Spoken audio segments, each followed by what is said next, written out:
有句话说得好，昨天是段历史，明天是个谜团，而今天是天赐的礼物，像珍惜礼物那样珍惜今天。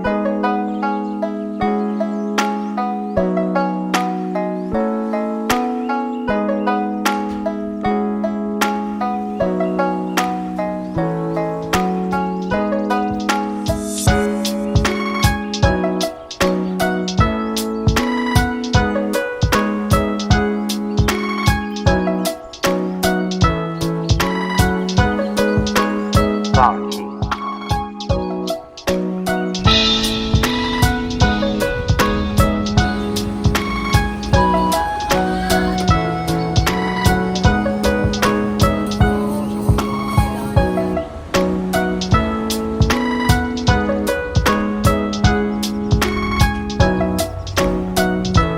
I am visiting my family here for about 10 days and I wanted to bring you all along with me. So my mom is from Taiwan, and so growing up I visited Taiwan all the time over the summers and also during other holidays when I was actually living in China, because it was just so much easier to do during that time.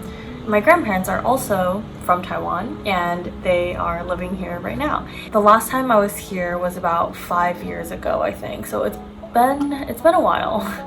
And this trip has really been a long time coming. I've been thinking about it, planning it, and just, you know, with COVID and life and ticket prices from America and everything, it was just too much to handle, I think. But I'm glad I'm finally here. Even though it's not for a long time, it does feel really good to be back, because Taiwan really does feel so homey and nostalgic for me. Every time I even like smell the humidity, it makes me think of my childhood. It feels like I'm returning to an earlier part of my life in a good way. So my grandparents live in Hsinchu, which is like, if this is Taiwan, it would be here. So in the north, what would this be? Northwest? Whereas like Taipei, the capital, would be here, where my middle finger is. I have reading updates because planes happen to be my favorite place to read. In Heaven by Miyako Kawakami, we follow two middle school students who are heavily and severely and violently being bullied by their classmates. And we follow their coming of age, but more particularly their blooming friendship with one another. This was a book that was equal parts harrowing at certain points, especially with its violence and its details of the graphic incidences of violence, but also really heartwarming and bittersweet at other points. I think one of Kawakami's strong suits is her ability to create characters and dialogue that feel really real while also imparting a lot. Her characters, especially in Heaven, I think this is true, but you can definitely see it in Breasts and Eggs as well, which was one of her other very famous novels.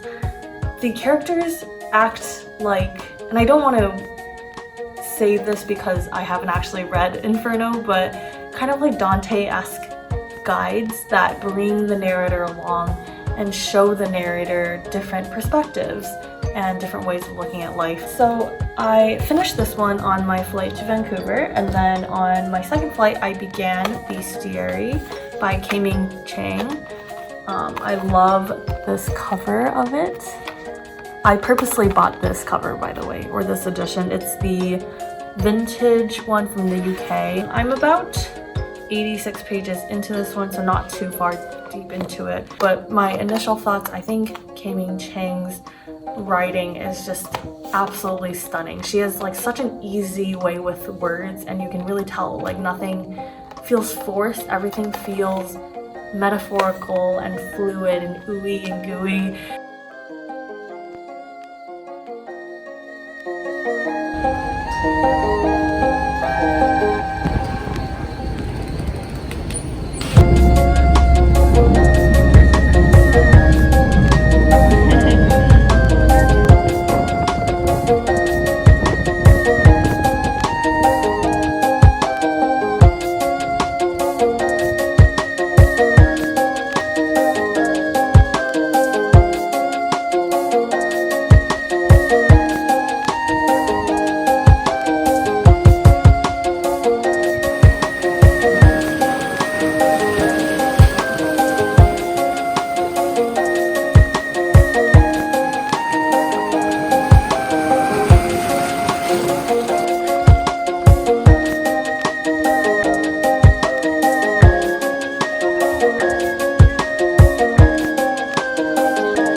Jiufen now with my mom, visiting for just the night, and this is the town in the northern end of Taiwan, so the opposite coast from where I was the other few nights. And this is supposedly the town that's the inspiration for Studio Ghibli's. You can definitely see why people would say so. Like, just looking around here, it's so gorgeous. It's like full of greenery and lush nature, but also there's a lot of culture and religious sites and things like that. And it used to be an old gold mining town, and so there's a lot of the relics from that as well.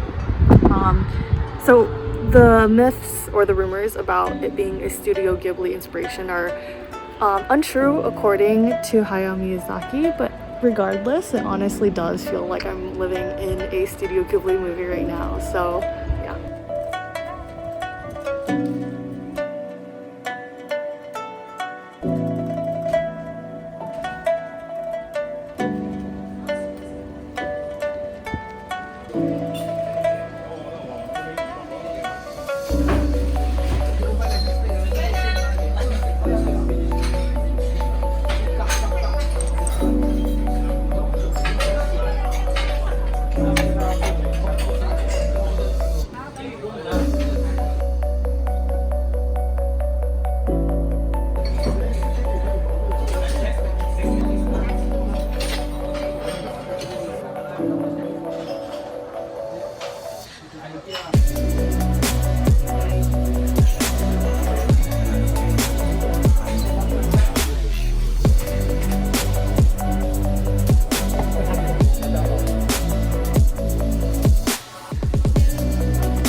Hey everyone, I'm back in the States. As you can tell, I'm back from my 10-day trip to Taiwan, which was so good. I don't even know how to express how much I needed that, honestly. Regardless, I have book updates to give you all. Along with just being a great trip overall, I had a really good reading week along with it, and honestly, I planned to, because I'm realizing I'm actually not as much of a mood reader as, I don't know, I guess it depends on what you would consider mood reading to be, because I'm someone who meticulously plans out my reading lists for different trips, for different seasons and months, and I tend to stick to them, but I curate them really specifically based off of my destination or my mood, or usually like the season, especially when I'm at home.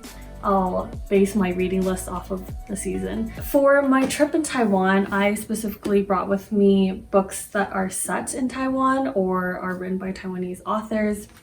And that's besides Heaven, which I talked about in the previous clip before, and I'd read on the plane ride to Taiwan. But other than that, like I said, I finished reading Bestiary by K-Ming Chang.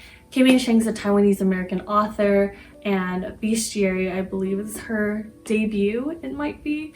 But this was such a startling book. I think I I wasn't expecting falling in love with it as much as I ended up. I think it affected me so much more deeply, in part because I read it in Taiwan. I think the environment that you're in and the emotional experience that you're having gets really bound up with the book that you're reading sometimes, and this was definitely the case for this.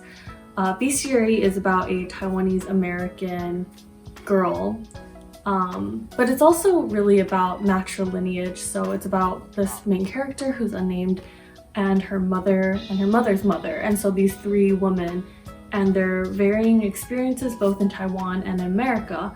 So it's a very diasporic type of book, and it's clearly meant to be read by someone of the diaspora.